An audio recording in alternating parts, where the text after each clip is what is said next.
क्या आपको पता है भगवान जगन्नाथ को कड़वे नीम का भोग लगाया जाता है? भगवान जगन्नाथ को नीम के पत्ते का भोग लगाने के पीछे का पौराणिक कहानी प्रचलित है। आइए जानते हैं। नमस्कार, आप सभी हिंदी कहानी में स्वागत है। वीडियो को लाइक करिए, चैनल को सब्सक्राइब करिए, प्यारा सा कमेंट करिए।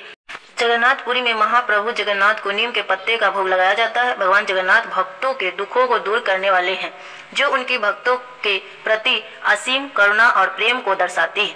भगवान जगन्नाथ को नीम के पत्ते का भोग लगाने के पीछे का एक पौराणिक कथा प्रचलित है। जगन्नाथपुरी में भगवान जगन्नाथ की एक परम भक्त वृद्ध महिला रहती थी, जो भगवान जगन्नाथ को अपने पुत्र की तरह मानती थी। वह प्रतिदिन देखती थी कि भगवान को 56 प्रकार के स्वादिष्ट और भारी भरकम पकवानों का भोग लगाया जाता है। एक दिन उसे चिंता हुई कि इतना सारा भोजन करने से उनके बेटे को पेट में दर्द हो सकता है। अपनी माता के वशीभूत होकर उसने भगवान के लिए नीम के पत्ते का चूर्ण तैयार किया, क्योंकि नीम को औषधि गुणों के लिए जाना जाता है।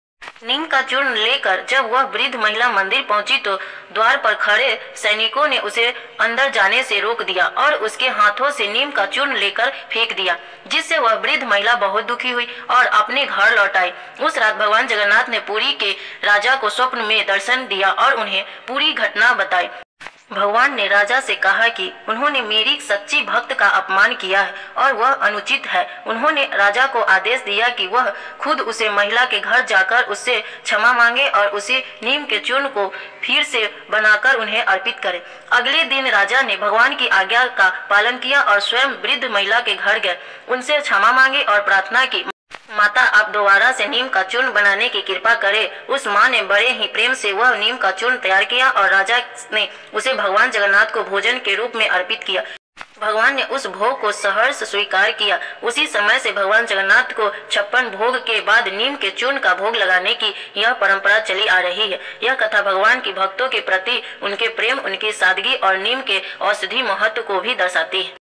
इसके अलावा भगवान जगन्नाथ की मूर्तियां भी नीम की पवित्र लकड़ी से ही बनाई जाती है, जिसे दारू ब्राह्मण कहा जाता है, जो नीम के महत्व को और भी बढ़ाता है। भगवान अपने भक्तों में कोई फर्क नहीं करते और भगवान को सभी पदार्थ प्रिय है।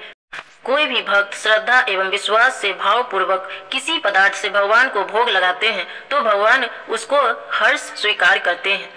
यह कहानी कथा कैसी लगी कमेंट में जरूर बताएं और जय जगन्नाथ जरूर लिखें। इस साल रथ यात्रा में कौन कौन लोग शामिल हुए थे कमेंट में भी जरूर बताएं। जय जगन्नाथ। Thank you.